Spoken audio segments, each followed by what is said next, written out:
오늘 세 번째 시간이네요. 어느덧 세 번째 시간 하나님의 창조 계획. 하나님의 창조에 대해서 오늘은 좀 이야기를 해보려고 해요.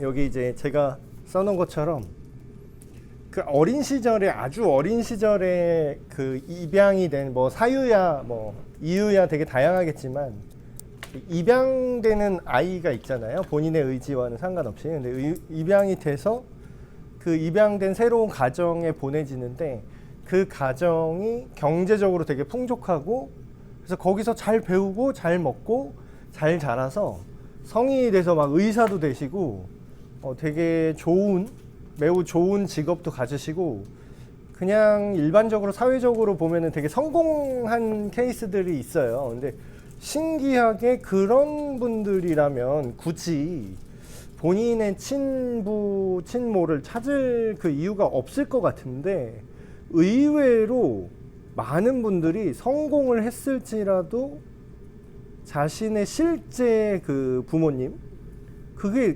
궁금한가 봐요. 그래서 나중에라도 시간이 많이 지난 다음에 꼭 그거를 이제 찾으려고 하시는 경우가 되게 많아요.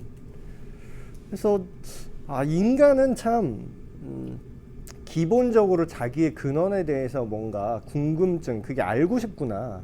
나는 어떻게 존재했는가를 본능적으로 알고 싶어 하는 것 같고, 이런 게 조금 확장이 되면은 이 세상의 근원과 이 세상은 어떻게 존재하게 됐을까라는 그런 보다 궁극적인 그 기원에 대해서 고민을 하게 되는 것 같아요. 근데 이제 이런 것들을 두 가지로 뭐 크게 뭐 어떤 요즘에는 창조론이라고 말 안 하더라고요. 좀 자존심이 상한지. 그래서 지적 설계론 이렇게 얘기를 하더라고요. 그러니까 이악 물고 그게 신은 아니라는 거지. 차라리 외계인이 됐으면 외계인이 됐지 신은 아닐 거야. 니들이 믿는 그 신은 절대 아닐 거야라고 이를 악물고 이렇게 부정을 하면서 사실상 그 신이라고 할 수 있는 지적 보다 상위의 지적 설계자가 있다. 우리 인간을 아득히 초월한 지적 능력과 뭐 기술력과 그런 능력을 갖춘 어쩌면 다른 차원의 근데 맞는 얘기잖아요. 그걸 딱 성경이 말하는 하나님의 딱 대입해도 딱 맞는 얘기거든요. 보다 더 뛰어나고 보다 다른 차원의 존재하는 상위의 그러나 지성을 갖고 있는 그런 존재가 무엇인가를 이 세상을 그리고 이 생물의 체계를 설계했을 것이다. 뭐 이렇게 얘기를 하는데 그게 성경에 나와 있습니다. 이렇게 얘기할 수 있겠죠. 그래서 창조라는 개념을 이제 오늘 얘기를 할 텐데 창조를 받아들이든 창조를 받아들이지 않던 결국은 무엇이 올바른 상태인가 무엇이 그러니까 종교적인 용어를 많이 썼어요. 교회 안에서 뭐 방금 전에도 이렇게 논란이 됐던 그런 일상 용어를 사용하지 않고 그냥 예쁜 말을 많이 쓰잖아요. 그러니까 예쁜 말을 쓰다 보니까 그거를 이제 우리는 되게 예쁘게 또 멋있게 뭐 진리, 참 막 이런 거 일상적으로 대화할 땐 거의 쓰지도 않는 표현과 단어인데 무엇이 진리입니까? 무엇이 참입니까? 막 이렇게 하는데 결국은 그거를 쉽게 요새 표현으로 바꾸면요. 그냥 뭐가 정상이냐라는 거예요. 뭐가 올바른 상태고 뭐가 근본이고 무엇을 기준으로 우리가 살아갈 것인가. 결국은 창조라는 개념은 원래 기본값 그렇죠. 좀 공학도 컴퓨터 좋아하시는 분들이나 뭐 이런 쪽 아시는 분들은 기본 세팅이 있잖아요. 기본 프리셋이라고 하나요? 그 여러 가지 세팅이 있는데 최초의 공장 초기값 물건이 만들어졌을 때 뭔가 잘못되면은 껐다 키잖아요. 우리 모르겠으면 일단 코드 뽑아. 그 다음에 껐다 켜. 그러면 초기화 시키잖아요. 처음 공장에서 만들었던 그 상태로 초기화한다. 그게 원래에 갖고 있는 기본값인데 그게 가능한 개념이려면 기본값이라는 게 있으려면 그걸 설계하고 처음 만든 존재가 반드시 있어야 된다라는 거죠. 무엇인가 의미를 가진 그 초기값이 있으려면 그래서 창조라는 개념을 우리가 일단은 고정을 하고 생각을 해야 무엇이 올바른 상태인지를 알 수 있고, 그거를 이제 우리가 통용하는 말로는 상식이라고 하죠. 상식. 야, 상식적으로 생각해. 근데 이제 이게 되게 반대로 이해된 게 종교로서 기독교를 사람들이 보잖아요. 여러 종교 중에 하나로서 기독교를 보다 보니까 오히려 종교이기 때문에 뭔가 현실을 초월한 어떤 거에 대해서 이야기를 하기 때문에 그게 상식에서 벗어난다라고 생각을 하세요. 보통은. 그래서 기독교적으로 생각한다 그러면은 상식을 벗어나야 될 것 같고, 막 상식적이지 않은 거. 근데 되게 단편적인 생각이거든요. 뭐 성경에 상식으로 이해할 수 없는 기적이 기록되어 있다고 해서 우리 기독교인들이, 예수님 믿는 사람들이 막 그냥 우리는 바다를 그냥 걸어갈 수 있어, 예수님이 걸으셨거든, 우리도 그냥 걸어가야지 하면서 그냥 걸어가다 빠져 죽지 않잖아요. 그러니까 사람들이 생각하는 상식과 기독교에서 말하는 상식이 언제부턴가 이렇게 벌어졌다고 느끼지만 실제로는요, 그 반대입니다. 실제로는 하나님이 창조했다고 하는 이 세계관 속에서 살아가는 우리가 지극히 상식적이에요. 그래서 여기 이런 얘기를 제가 써놨는데 상식이라는 게 바뀌잖아요. 그러니까 여러분도 이제 느끼고 계실 거예요. 옛날에 그런, 야, 공부해서 대학 가면은 무조건 인생이 풀려. 근데 한때 좋은 대학에 가면은 그냥 인생이 풀리던 시기가 있었죠. 근데 이제 지금 사는 수험생이나 고등학생이나 청년들한테 이 얘기를 하면은 웃습니다. 지금 소위 말하는 명문대를 나와도 백수가 반이래요. 그러니까 이미 그런 시대의 현상과 상식이 바뀌기 시작한 거죠. 그래서 상식이라는 건, 인간이 생각하는 상식은 변화하거든요. 그래서 변할 수 없는 것까지 바꾸려고 해요. 생명에 대한 상식도 변화하고 있죠. 결혼에 대한 상식도, 심지어는 남자와 여자의 생물학적인 그런 역할, 성 역할, 그 상식도 바뀌고 있어요. 그래서 우리나라는 이게 덜한데 미국은 그런 얘기도 있다 그래요. 그 남자 축구팀이 있고 여자 축구팀이 있잖아요. 근데 여자 축구팀의 연봉이, 여자 축구 선수의 연봉이 남자 축구 선수의 연봉의 10분의 1, 심하면 100분의 1밖에 안 된다는 거야. 그러니까 이제 그 여자 축구 선수 중에 제일 잘하는 그분이, 이거는 성의 문제다, 이건 성차별의 문제다라고 말하면서 남성 축구 선수 연봉과 우리를 동일하게 대우해 달라. 이런 이제 일이 지금 기사로 나오고 그러는데, 여러분 생각은 어떠세요? 상식. 그럼 이거 똑같이 맞춰줘야 되나요? 근데 왜 똑같이 안 맞춰줄까, 사람들이? 여성을 차별해서?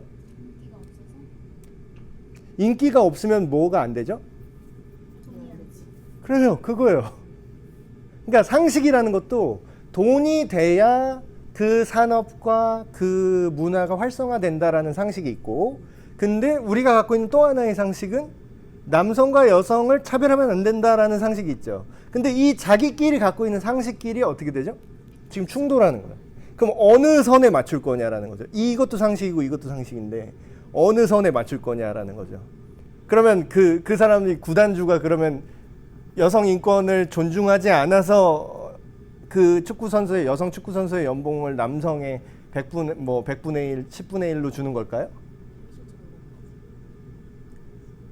여성 축구 경기를 남성 축구 경기만큼 보면은 연봉이 그렇게 올라가요. 그게 돈이 되거든. 스폰서가 붙거든. 홍보 효과가 생기거든.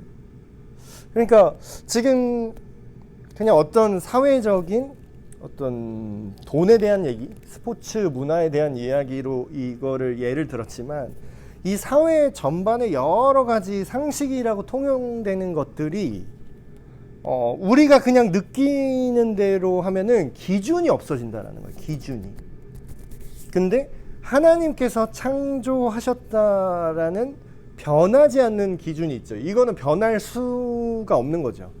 그리고 하나님의 성품에 근거한 옳고 그름으로 우리 인간이 어떻게 지어졌고 이 세상이 어떻게 돌아가는가, 수요와 공급 이런 것도 사실 경제 원리까지도 넓게 보면은 하나님의 일반 원리 안에서 이루어지고 있는 것이라고 볼 수 있죠. 성경이 경제책은 아니지만 성경이 과학책도 아니고 그렇지만 거기에 과학으로 볼 수 있는 어떤 내용과 경제적인 논리를 우리가 유추할 수 있는 그런 내용들이 이미 다 담겨 있어요.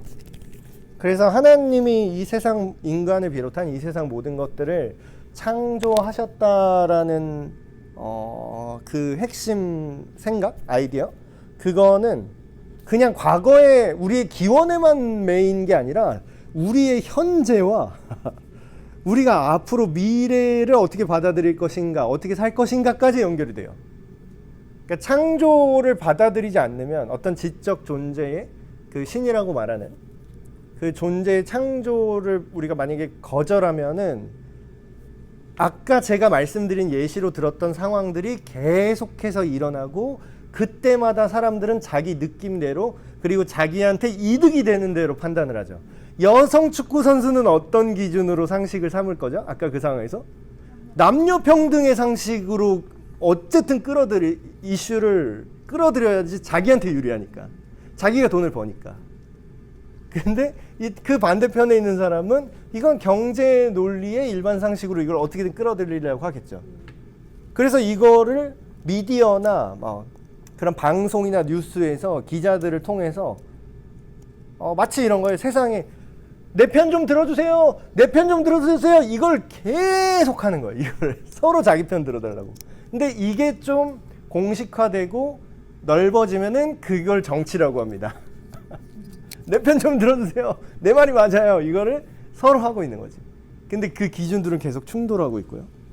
그래서 아무것도 아닌 것 같은데 창조 그게 옛날 얘기지. 우리가 어떻게 지어졌건 중요한 건 내가 지금 살아있는 거 아니겠어? 내가 오늘 인생 먹을 거 있고 벌 수 있는 돈 있고 그러면 그걸로 족하지, 이게 아니라 그게 지금 나한테 실시간으로 그리고 앞으로 미래까지 영향을 미치고 있다는 거죠. 그래서 하나님의 창조는 의미를 담고 있고 분명한 목적을 가지고 있습니다. 그게 실질적으로 인간이 살아내는 역사와 그리고 문화라는 방식으로 이게 연결되어 있어요. 지금부터, 그러니까 천국이라는 게 어느 날 갑자기 하늘에서 뚝 떨어지는 게 아니라요. 이 라이프 스타일이 지금부터 시작해서 최종적인 하나님 나라 완성까지 연결되는 거죠. 이게 되게 유기적으로 이렇게 쭉 연결되는 거예요. 갑자기 딱 천국 뚝딱 하고 나오는 게 아니라. 그래서 창조가 되게 중요한 이유는 우리가 막 그런 거 강조하잖아요. 회개해야 됩니다. 우리가 자신의 잘못을 인정하고 회개해야 됩니다. 이런 표현 교회에서 되게 많이 쓰죠. 근데 이제 회개라는 게 사람들이 잘못 알고 있는 게 그냥 나 잘못했어. 눈물 뚝뚝. 그러니까 자기가 잘못한 걸 인정하고 죄책감을 느끼는 거. 그걸 회개라고 착각을 하는 분들이 생각보다 엄청 많거든요. 근데 이제 그거는 회개가 이루어지는 과정 중의 일부예요. 그 잘못을 인정하고 죄책감을 느끼는 것. 근데 그거 자체는 회개라고 볼 수 없죠. 회개는 그렇게 잘못을 인정하고 눈물을 흘리고 죄책감을 느끼고 그래서 어디로 갈 거냐고. 그래서 이제 너 잘못했어? 그럼 이제 너는 어떻게 살 거야? 네가 가야 할 그 좋은 잘못이 아닌 추천할 만한 그리고 칭찬할 만한 그 올바른 삶이 뭐야 했을 때 그 가야 할 곳이 어딘지를 알아야지 회개를 하든지 말든지 할 거잖아요. 그러니까 회개를 방향전환이라는 개념으로 생각을 하셔야 됩니다. 방향전환. 내가 잘못된 길을 가고 있어. 내가 어디 가서 지금 집을 나가서 KTX를 딱 타요. 근데 내가 지금 잘 가고 있는지 잘못 가고 있는지는 내가 무슨 차를 타는지로 결정되는 게 아니에요. 내가 어디로 가야 되는지로 결정되는 거예요. 내가 부산을 가야 되는데 부산행 KTX를 탔다. 그러면 나는 잘하고 있는 거예요.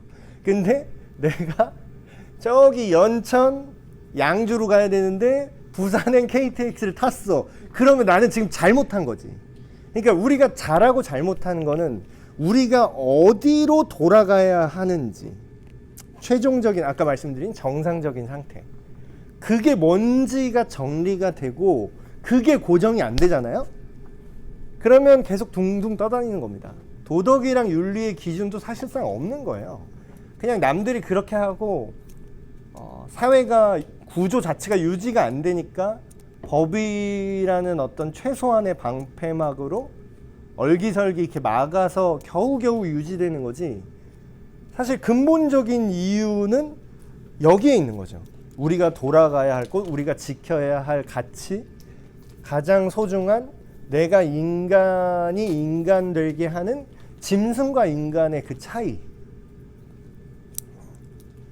근데 예술가는 그가 만든 작품의 그 정체성을 만드는 거죠. 사실 이게 좀 논란이 많은데 현대 미술, 요즘 이제 현대 미술에 딱 보시면은 되게 난해하잖아요. 보신 적 있는지 모르겠지만 그놈의 무제 1, 무제 2, 무제 3 이거는 왜 이렇게 많아? 그 제목이 없다라는 거잖아요. 무제가. 근데 저는 그 현대 미술이나 예술, 조형물 이런 거 볼 때 무제라는 제목이 되게 유행처럼 번져서 이런 게 되게 많거든요. 근데 저는 뭐 전문 미술 비평가가 아니지만 근데 그런 현상들을 보면서 저는 사람들이 기준을 잃어버렸구나라는 생각을 많이 해요. 그러니까 돌아가야 될 곳이 없기 때문에 자기가 그 순간 느끼는 느낌, 자기가 순간 느끼는 그 정서, 근데 그걸 자기가 정체성도 다 표현을 못해. 그러니까 그냥 무제라고 찌끄리고 줄 하나 딱 그은 다음에 무제. 나도 할 수 있어. 근데 내가 한 거랑 그 비싸게 팔리는 그림의 차이는 그분은 유명하고 나는 그냥 방구석 아저씨라는 게 가장 큰 차이죠. 근데 둘 다 의미를 모르겠어. 아우 무제. 둘 다 근본은 똑같아요. 그러니까 이게 근데 거기에 대해서 왜 박수를 치냐는 거지 사람들이. 왜 그걸 비싼 돈 주고 그 작품이 팔리는 거는 이유가 있을 거 아니에요. 그게 뭐 마케팅이 됐든 뭐 사기가 됐든 그게 사람들이 열광하는 이유가 있을 거예요. 수요가 있으니까 공급이 되는 거 아니에요. 그게. 근데 저는 그게 기준을 잃어버린 사람들의 공감이라고 생각을 해요. 거기에 이제 공감을 하는 거야. 참 인생은 방향이 없고 덧없다. 그러니까 내가 느끼는 순간의 강렬한 인상, 내가 느끼는 그 정서, 내가 이런 감각을 느끼니까 그 순간 내가 살아있는 것 같아 라는 뭔가 대리만족. 근데 이런 쓸데없는 이런 감각에 집중하고 예민해진 사람들은 보통 돈이 많은 분들이죠. 저 같은 방구석 동네 아저씨, 이제 먹고 사는 거에 이제 힘든 저 같은 아저씨는 이제 그런 걸 보면 아무 생각이 없어요. 그냥 뭔 이상한 짓이야 이렇게 되는데 그런 분들은 그러니까 그런 미술품이 고가에 팔리잖아요. 그러니까 수요가 그거를 원하는 사람들이 시간이 많고 돈이 많은 분들이라는 거야. 왜 시간이 많고 돈을 많은 분들이 그냥 탁 찌끄려 놓고 무제 32 이딴 식으로 딱 해놓은 그것에 왜 끌리겠냐라는 거예요. 시간이 많고 돈이 많아도 그게 내가 채워지지 않는 근원에 대한, 근본에 대한, 삶의 의미에 대한 그걸 찾을 수가 없는 거야. 맛있는 거 먹어도 좋지. 좋은 것도 한두 번이죠. 내가 스시 일본 최정상의 장인이 하는 스시집을 비행기 타고 일본으로 매 끼니마다 매일 갈 수 있어. 전용기 타고. 근데 그것도 한두 번이지. 그 막 5성급 호텔 뭐 그런데 계속 갈 수 있어. 모든 끼니를. 계속 먹으면 질릴걸요?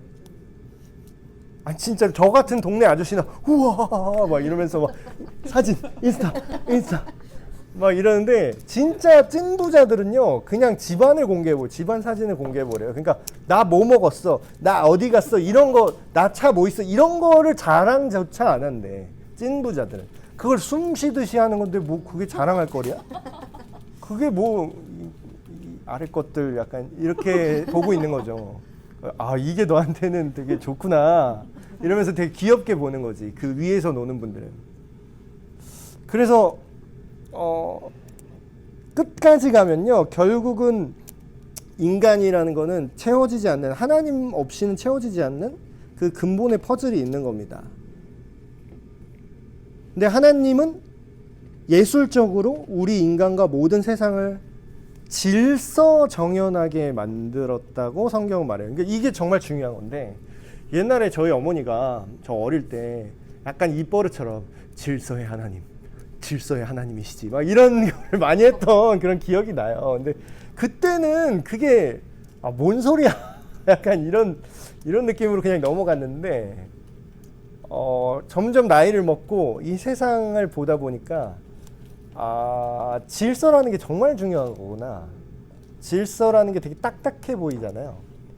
근데 질서라는 게 다른 말로 하면 너 이거 법 지켜, 법대로 해, 이렇게 딱딱해 보일 수 있지만, 그게 아니라 아까 기준들이 여러 개가 충돌할 때 사람이 싸우잖아. 그리고 서로 목소리 큰 애가 이기거나 인기 많은 애가 이기거나 뭐 그런 거죠. 돈 많이 뿌려서 거기에 이 주장에 실질적인 이득이 되게끔 유도하는 쪽이 이기는 거잖아요. 근데 그런 것들에게 되게 질리고 되게 허무함을 느끼고 질서가 없음을 느끼게 돼요. 결국은 이런 얘기 나오는 거잖아요. 돈이 법을 만든다. 뭐 무전 유죄? 갑자기 거꾸로 나니까 헷갈려. 무전 유죄, 유전 무죄. 돈이 있으면 죄가 없게 되고, 돈이 없으면 죄가 없어도 있다. 그리고 비슷한 표현이 이런 거죠. 전쟁은 승자의 논리다. 그러니까 전쟁에서 졌기 때문에 악이 되는 거지. 전쟁에서 만약에 이겼어 봐라. 그거 그 상상, 역사를 가지고 상상을 하는 그 장르가 있어요. 만약에 2차 세계대전 때 독일 나치 히틀러가 이겼더라면, 그때 이겼다면 세상은 어떻게 됐을까? 지금 뭐 그게 나치즘이 뭐 되게 나쁜 것처럼 막 얘기를 하고 있지만, 사실 그게 이겼기 때문에 악이 된 건 아닐까? 이렇게 생각하는 분들이 있어요. 그리고 아마도 그게 맞다라기보다는 실제로 이 세상에서 그렇게 됐을 것 같아. 왜냐하면 사람들은 이득이 되는 대로 생각하는 경향이 있잖아요. 만약에 그렇게 나치가 이겼는데 우리가 히틀러 나빠요 이러면은 내 목이다. 저의 목과 저의 몸통이 이제 분리가 되잖아요. 그러면 거기에 사람은 또 다 적응을 하게 돼 있어요. 그러니까 그런 것들이 이 모든 것들을 무질서하게 만든다는 거예요. 질서가 없는 거야. 근데 하나님이 창조하신 방식은 모든 것이 질서정연하게, 논리적으로. 그러니까 사람들이 착각하는 게 또 있어요. 예수님을 믿거나 하나님을 믿으면 뇌를 비워야 된대. 신앙을 가지려면 생각을 하면 안 된다는 거야. 야, 생각을 한다는 놈이 어떻게 처녀가 잉태했다는 걸 믿을 수가 있니? 생각이 있는 녀석이 어떻게 바다가 갈라진 걸 믿을 수가 있어? 그러니까 니들이 기독교 신앙을 갖는다는 건 뇌를 비웠다는 뜻이야. 뭐 이렇게 이제 폄하하는 분들이 계시거든요. 근데 그게 물론 우리 인간의 논리를 벗어난 초자연적인 것들이 있지만, 그게 전혀 아닌 밤중에 홍두깨가 아니라 나름의 근거는 있어요. 왜냐하면 우리가 알지 못하는 큰 기술을 갖고 있다면 그것이 가능할 수도 있다는 거죠. 이렇게 얘기하면은 또 종교로 우기기 시작하네 생각을 하는데, 제가 그냥 일반인도 이해할 수 있는 걸로 생각을 해볼게요. 조선시대 때 전기가 없었죠. 근데 정말 전기가 없었을까요? 조선시대 때 와이파이가 없었잖아요. 근데 와이파이가 정말 없었겠냐고. 조선시대 때 전기를 발생시키는 그 음전화와 양전화가 없었을까? 그걸 사람들이 몰랐을 뿐, 발견하지 못했을 뿐, 이미 조선시대에도 번개가 치고 하늘에서 전둥이 치는구나 써있잖아. 근데 그거를 우리가 현대의 기술력으로 통제를 해서 그거를 전기를 인위적으로 일으켜서 그걸 에너지원으로 사용할 지식과 지혜와 기술력이 없었을 뿐, 그때 그 개념은 인간한테 없었던 거지 이 세상에 없었던 거예요? 이해되시나요, 이러면? 제가 지금 종교 얘기했나요? 논리적으로 얘기했어요, 저는. 아니 진짜 막말로 예수님이 바다 위를 걸었는데 지금 뭐 반부력 뭐 부력을 올려주는 장치도 인간이 만들어도 만들 수 있잖아. 그거 쓰면 바다 위 걸을 수 있어요, 지금도. 근데 중력이라는 개념을 설계하시고 부력이라는 물에 뜨는 그 부력의 비중 이런 것들을 그 개념을 설계하신 분이 하나님이시라면 논리적으로 그분이 임시적으로 그 값을 변환할 수 있겠냐 없느냐예요. 이게 허황된 얘기일까요? 충분히 이성적으로 논리적으로 납득될 수 있는 얘기인 겁니다. 근데 이렇게 생각하고 아몰랑 그냥 믿어. 막 아몰랑 그냥 신이야, 신의 기적이야. 이러니까 사람들이 이제 종교 꼴통들하고는 말이 안 통해 이렇게 돼버린 건데, 그게 아니라 논리적으로 분명히 하나님도 우리가 이해할 수, 우리가 마음을 열고 이 세상의 이치와 우리 과거의 경험과 과거 시대에 발견되었지는 않았지만 존재했던 어떤 우리의 이해를 뛰어넘는 것들, 과거 시대 때 전기를 이렇게 쓰면은 그걸 기적이라고 합니다. 조선 시대 때 제가 스마트폰 불 딱 켜면은 무엇이냐 저게 촛불에 몇 배 받구나 이렇게 되는 거예요. 그럼 그분들이 볼 땐 나는 기적을 일으킨 거지. 근데 예수님이 다른 차원에 존재하는 영적인 존재로서 신이신 그분이 인간이라는 존재로, 인간이 사는 차원으로 일종의 컨버팅을 한 거죠. 컨버팅을 해서 그분이 만든 세상 속으로 그분이 들어오셨어. 그럼 그분이 이 안에서 자기가 원하는 대로 설계를 구현할 수 없겠냐라는 거예요. 그래서 이런 것들은 하나님의 창조를 인정한다고 이게 말이 안 되게 논리를 우리가 버려야 되거나 우리의 이성의 끈을 놔야만 믿을 수 있다는 건 말이 안 되는 모함이죠, 일종의. 근데 이제 이런 창조를 이악 물고 거부하는 이유가 있어요, 사람들이. 이렇게까지 이제 얘기를 하면은 조금 객관적으로 생각하고 정직하게 정말 그래? 라는 거를 알아보려고, 열린 마음으로 알아보려고 하는 사람들은 오히려 그래, 우리가 그동안 종교라는 프레임을 씌워서 기적과 어떤 신이라는 거를 바라봤기 때문에 오히려 우리가 역으로 편견이 생겨서 그것이 사실일 수 있음을 우리가 배제하고 생각했구나 라고 이렇게 이성적으로 생각을 할 수도 있다는 거죠. 근데 벌써 프레임이 하나 낀 거죠. 이악 물고 신은 있으면 안 돼. 왜냐고? 신이 만약에 있다면 인간이 신이 시키는 대로 살아야 되잖아. 이런 어떤 근본적인 거부감이 있어요. 신의 창조를 거부하는 이유가 있어요. 반발심이 생기는 거죠.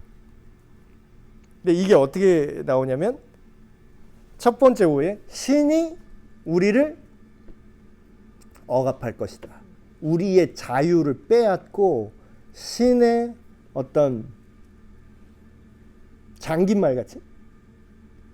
그래서 신의 존재가 있다라는 걸 인정하면은 마치 모든 인간이 신의 손바닥 위에 있으며 모든 인간의 운명이 결정되어 있고 막 이거 무슨 운명의 장난이란 말인가 막 옛날에 그런 표현이 있잖아요. 그러니까 신에 대한 잘못된 이해인 거죠. 그게 신이 우리를 이렇게 비참하게 만들었구나. 뭐만 하면 다 신 탓이야. 그러니까 저는 그게 엄청난 자기 방어 기제라고 생각하거든요. 왜냐하면 자기 인생의 책임을 안 지려 그래. 다 신 탓이야. 그러면서도 내가 신으로부터만 벗어나고 내 마음대로 결정하고 내 인생의 주도권을 내가 갖고 있으면 막연히 잘 될 것이고 막연히 행복할 것이라는 일종의 믿음을 갖고 있어요. 그것을 자기 숭배 종교라고 말합니다. 그것도 종교예요, 사실. 나를 믿는 거지. 옛날에 막 전도하면 어떤 분들이 그런 얘기 하잖아요. 막 예수님 믿으세요? 그러면 나도 딴 거 믿는 거 있어요. 뭘 믿으세요? 그러면 내 주먹을 믿습니다. 돈을 믿어요. 막 이러면서 그러니까 약간 됐으니까 저리 가라라는 식으로 그렇게 이제 이야기를 하시죠. 그러니까 그런 생각은 하나님이 인간을 조종하는 그런 뭔가 잘못된 권위.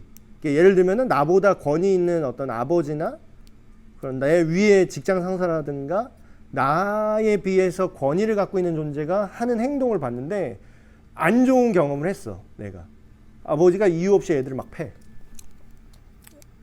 그 권위를 잘못 쓰는 거죠. 막 교수가 막 갑질을 하면서 내 말 안 들으면은 이거 논문 통과 안 시켜줄 거야 하면서 노예로 삼아. 심부름 시켜라. 내가 담배 사와라 막 이래. 교수가. 실제로 지금도 벌어지는 일이에요. 물론 신학교 교수님은 안 그러겠지만 다른 이공계나 그런 전문 분야 특히 박사과정 말도 못합니다. 그게 이게 어쩔 수 없는 구조적인 문제예요. 그 교수가 전문적인 권위를 갖고 있기 때문에 그분이 이 사람을 증명해 줘야 되잖아. 그러니까 엄청난 권위가 부여된 거죠. 그러니까 그 사람이 그 교수가 담당 교수가 얘는 쓰레기예요. 얘는 박사 하면 안 돼요. 수준 미달이에요. 그 사람 한마디면 이 인생이 10년, 20년 인생이 그냥 다 날아가 버리잖아. 그럼 뭐예요? 엄청난 갑의 위치에 있을 수 있는 거지. 이분 분위기를 무조건 맞아. 이분의 기분을 무조건 맞춰야 돼. 이분이 막 까만 게 하얗다고 말해도 자 이건 하얀색입니다. 이래도 네네 압류 이래야 되는 거야. 그러니까 그런 어떤 잘못된 권위에 대한 피해 때문에 절대자라고 불리는 신도 그럴 것이다 라는 어떤 그런 투영이 되는 거죠. 자기 생각이. 근데 성경에 나타난 하나님은요. 성경에 나타난 하나님은 전혀 그렇지 않습니다. 여러분, 하나님께서 우리 인생의 끝을 딱 정해놓으셨을 것 같으세요? 그러니까 이런 질문 진짜 많이 받았어요. 이런 질문. 청년들한테도 엄청 많이 받았고, 내 배우자는 하나님께서 찍어놓은 배우자는 도대체 어디 있는 건가요? 막 이래. 정확히 53,600번 들은 질문인데. 그러니까 벌써 생각이 뭐예요? 하나님이 딱 뭐를 정해놨을 것이다. 그러니까 이 말이 틀린 말은 아니거든요. 그게 애매해. 그러니까 성경이 이렇게 간단하지 않은 게 하나님이 우리를 위해서 뭔가를 정해놓으셨다라는 말이 틀린 말은 아닌데 또 딱 맞는 말도 아니에요. 이게 그러니까 이 맥락에 따라 다른데 만약에 사람들이 이 말을 어떤 특정한 한 점이 있다. 예를 들어서 아까 그 맥락에서는 당신이랑 결혼할 배우자를 하나님이 저기에 서초동에 사는 몇 살 김땡땡이로 딱 결정해 놨다 라고 이해한다면 그런 식으로 하나님이 당신을 위해 정해놓은 건 없습니다. 근데 큰 범위 안에서 어떤 특정한 범위 안에서 내 인생을 어떻게 유도하고 이끌어갈지에 대한 부분은 그걸 하나님이 알고 있고 하나님이 그거를 관여를 하신다라는 개념으로 이야기를 하면 하나님께서 정하셨다는 게 맞아요. 그러니까 이 둘의 뉘앙스 차이를 아시겠나요? 만약에 하나님이 사람들이 생각하는 것처럼 이거는 운명론이에요. 성경이 말하는 예정론은 사람들이 오해하는 운명론이랑 완전히 다릅니다. 운명론이 그거잖아요. 방금 얘기한 거. 그냥 다 정해져 있는 거. 그 도미노 게임 혹시 해보셨는지 모르겠는데 그런 네모난 그런 블록을 조그만 네모난 블록을 따따따따 쌓아 놓잖아요. 그래서 쭉 이렇게 길을 만들어서 쇠구슬을 하나 딱 굴려서 처음 그 블록을 딱 넘어뜨리면 그게 내가 설계해 놓은 그 방향대로 쫙 넘어지면서 결론적으로 내가 원하는 결과가 딱 나오죠. 그게 이제 도미노식인 건데, 운명론으로 생각을 한다는 게 그런 거예요. 이미 다 길이 만들어져 있고 정해져 있어서 그대로 흘러가기로 결정이 되어서 바꿀 수가 없다라는 거야. 피할 수도 없다라는 거야. 그러니까 운명이다.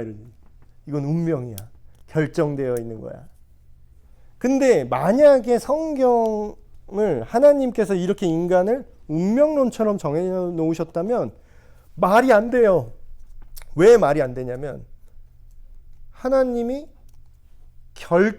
인간한테 결정하라는 식으로 말하는 성경 구절이 너무 많이 나와요. 제일 먼저 나온 거예요. 일단은 선악과 먹는 사건부터 생각해 보세요. 아담과 하와에게. 선악을 알게 하는 나무 열매는 먹지 말아라. 다른 건 다 먹어라. 먹지 말아라. 근데 이러면은 하나님이 먹지 말게 한 것 같잖아요. 근데 정말로 하나님이 일 처리를 깔끔하게 했으면 어떻게 했어야 돼? 철조망 쳐놨어야지. 먹으려고 손 대면 바로 전기 충격 왔었어야지. 그러면은 하나님이 그 정도도 못해?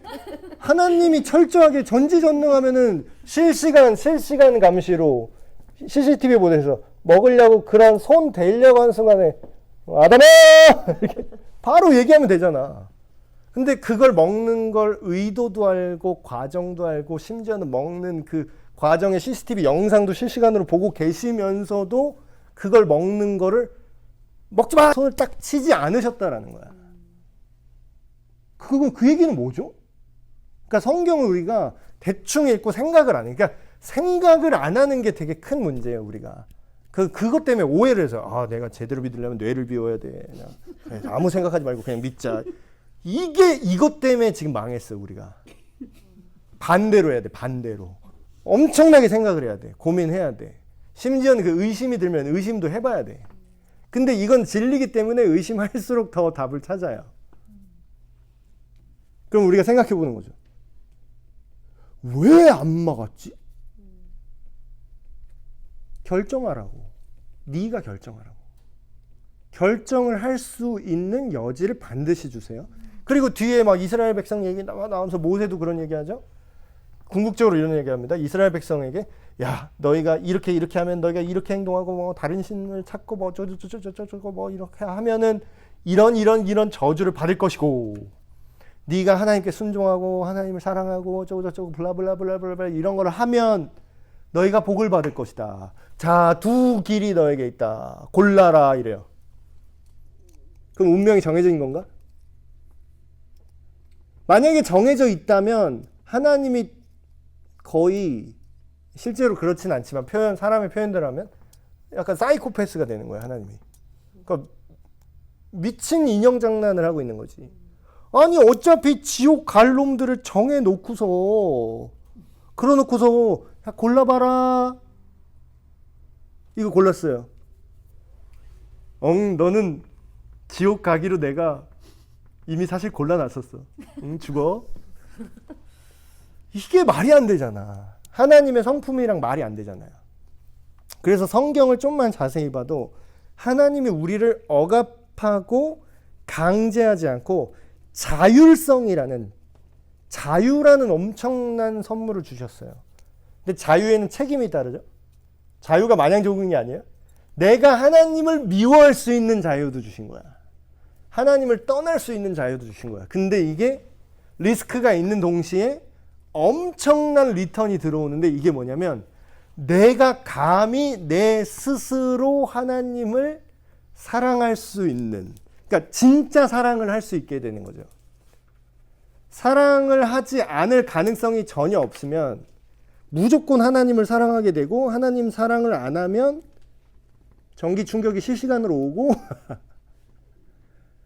교회를 안 나가면 다들 사업이 망하고, 예수님을 안 믿으면 다 병 걸려서 죽고, 이렇게 만들면 누가 안 믿겠어. 근데 우리 알잖아요. 실제 세상이 그렇지 않은 거. 근데 그게 성경에도 써 있습니다. 하나님께서 악인과 의인 모두에게 햇빛을 주시고 비를 내려주신다. 똑같이 은총을 주신다. 왜 그럴까요? 자유를 주시는 거죠. 내가 진짜로 내 자유, 하나님께서 나에게 주신 자유로 하나님을 사랑해야 그게 진짜 사랑이 되니까.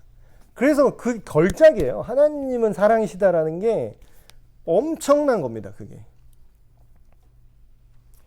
그래서 하나님을 닮은 그 자율성은 결국은 창조성으로 우리 안에 열매를 맺거든요. 그래서 콩 얘기를 했었는데 콩으로 할 수 있는 수많은 것들이 있죠. 그러니까 하나님이 우리를 창조하시면서 의도했던 거는 이런 거예요. 마치 우리 애를 키우는 것과 같은데, 강아지를 키우는 것과 같다고 해야 될까? 그 비슷한 거죠. 뭘 하나 줘봤어요. 콩을 이렇게 하나님이 만드셨죠. 콩이라는 생물, 그런 유기 물질을 하나님이 만드셨어요. 콩이라는 식물을.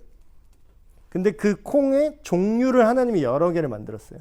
그리고 심지어는 그게 어느 땅에 어느 배합의 토양에서 자라는지에 따라 나오는 성질이 조금씩 다르게 만들었어요. 이게 엄청난 예술이죠.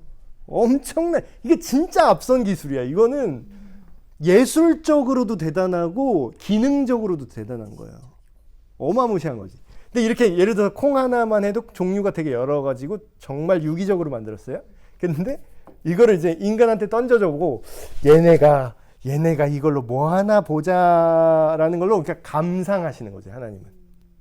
그러니까 몰라서 그걸 보는 게 아니에요. 하나님이 우리가 뭘 만들어낼지 몰라서 보는 게 아니라, 왜 그런 거 있잖아요. 창조 때 6일까지 하나님이 일하시고 7일째 쉬었더라라는 표현이 있죠. 하나님께서 안식하셨더라. 근데 그거를 우리식으로 오해를 해. 아, 하나님도 힘드시구나.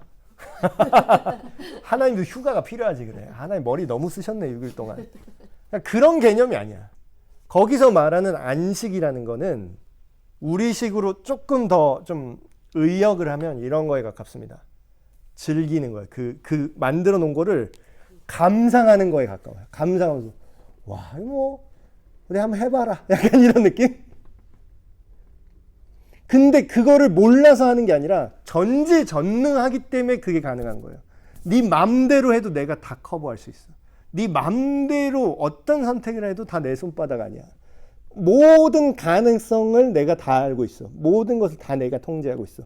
근데 나는 네 마음이 어떤지를 감상해 볼게.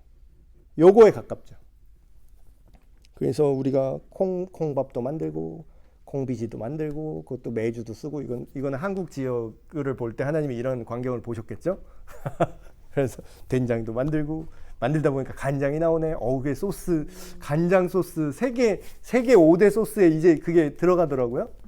그 검은 계열 소스라 그래서 이제 그걸 이제 옛날에 오리엔탈 소스라고 그냥 퉁쳐서 말했는데, 우리는 그게 간장도 있고 고추장도 있잖아요. 서구는 고추장을 모르잖아. 고추장을 뭐라고 번역할지 몰라서 뭐 코리안 잼이라고 그랬다가 이게 누가 잼 그래서 퍽 퍼서 딱 먹었는데 이러셨다. 그러니까 벌써 이게 얼마나 다양한 거예요. 잼의 형태로 만들 수 있는 게 단 계열이 있고 짠 계열이 있고 매운 계열이 있고 얼마나 다양하게 나와. 그러니까 이게 하나님이 원래 우리한테 주신, 그것이 악을 배제한 선하고 지혜로운 상태로 나타날 수 있는 수많은 좋은 것들, 그리고 즐거운 것들, 진짜 즐거운 것들. 원래의 창조는 이토록 아름답고 좋은 것이었다. 그래서 오늘의 결론은 하나님의 창조 계획을 우리가 알고 그거를 받아들이는 것. 그래, 하나님이 우리와 만물을 지으셨고 모든 것의 근본 원리, 기초 질서가 여기한테 있고, 이거를 훼손하지 않는 차원에서 수많은 좋은 것들, 이것이 만들어질 수 있다. 그리고 이게 제일 중요한 거, 가장 나다운 거. 내가 가장 나다운 거는 원래 설계의 모양에 가까운 게 가장 나다운 거겠죠. 그래서 뭐 그 PT 하시는 분이 뭐 그런 얘기를 했더라고요. 믿는 크리스찬인데 그 PT 트레이너가 그런 얘기를 했어요. 나는 모든 사람이, 물론 특별한 어떤 질병이 있지 않는 한, 호르몬의 이상이라는 건 특별한 질병이 있지 않는 한도 내에서 모든 사람은 하나님이 만드신 최고로 기능할 수 있는 그 원래의 폼을 다 갖고 있다. 그게 만들어지는 게 가능하다. 그리고 심지어는 그 하나님이 그렇게 설계했잖아요. 근육 운동을 하고 정직하고 정확한 방법으로 건강하게 운동하면 건강하게 근육이 밸런스 있게 몸이 다 자리를 잡게끔, 그게 우리는 트레이너가 만든다고 생각하잖아요. 코치가 만든다고 생각하잖아요. 코치가 만드는 게 아니에요. 코치는 그걸 어떻게 하면은 인간의 몸이 그렇게 자율적으로 세포를 재구성하는지를 알게 됐을 뿐이야. 재구성하는 거는 누가 의도하고 설계한 거죠? 하나님이 설계한 거지. 그러면 이렇게 얘기하는 거예요, 그분은. 하나님이 원래 연출한 여러분의 가장 아름답고 가장 기능적이고 가장 건강한 몸으로 만들어 드립니다. 그 형태. 그러니까 왜 그런 거 있잖아요. 막 이렇게 막 좀 망가진 몸 상태가 있고, 그렇죠. 그런 거. 망가진 몸 상태가 있지만 원래 코어는 뭐예요? 원래 코어는 살아 있다라는 거야. 원래 내 몸에 있는데 조각을 해서 이제 이런 뭔가 이제 하나님의 뜻을 벗어난 것들이 지금 여기에 좀 쌓이긴 했는데 죄송합니다. 하나님의 뜻을 조금 벗어나고 있어요, 이것들이. 그래서 하나님의 뜻대로 지금 이제 원래의 그 아름다운 그 건강 상태로 지금 저도 회복하려고 자꾸 뜻을 벗어나, 얘가. 자꾸 이렇게 뜻을 벗어나면 안 되는데. 그래서 물론 미의 기준도 인간의 눈과 생각이 오염돼서 미의 기준도 뭐 나빠진 것들이 있죠. 막 베일 것 같은 콧날과 턱선, 이게 미의 기준이 됐지만 그게 사실 미의 기준이 아닐 수도 있어요. 미의 기준이라는 게, 상식이라는 게 세대마다 바뀌니까. 옛날 뭐 르네상스 시대 미인 보면은 막 이렇게 되게 후덕하신 분이 막 이러고 있는데 당대 최고민이었다고. 그러니까 사실 그런 거를 포함해서 우리는 가장 뭐 신체적인 것만 얘기했지만 정서적, 윤리적, 도덕적, 그리고 어떤 생각하는 결이라고, 그러니까 지혜의 영역도, 지식의 영역조차 가장 나다운 상태가 존재하는데, 그거는 하나님의 창조를 인정하고 그 안에서 나를 발견해야 된다는 거죠. 디폴트를 찾아야 된다는, 초기값을. 그래서 오늘은 하나님의 창조 계획에 대해서 이렇게 이야기했습니다. 네, 기도하고 마치겠습니다. 예, 하나님 아버지 감사합니다. 오늘 이렇게 하나님의 선하신 창조와 그 의도에 대해서, 그것을 벗어나는 사람들의 모습과 왜 그것을 거절하려고 하는지, 그런 오해들에 대해서 함께 나누었습니다.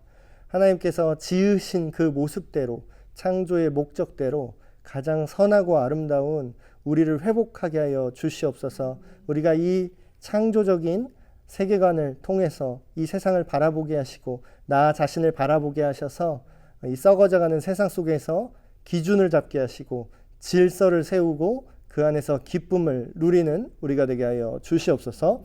우리 주 예수 그리스도의 이름으로 기도하옵나이다. 아멘. 네, 맞습니다.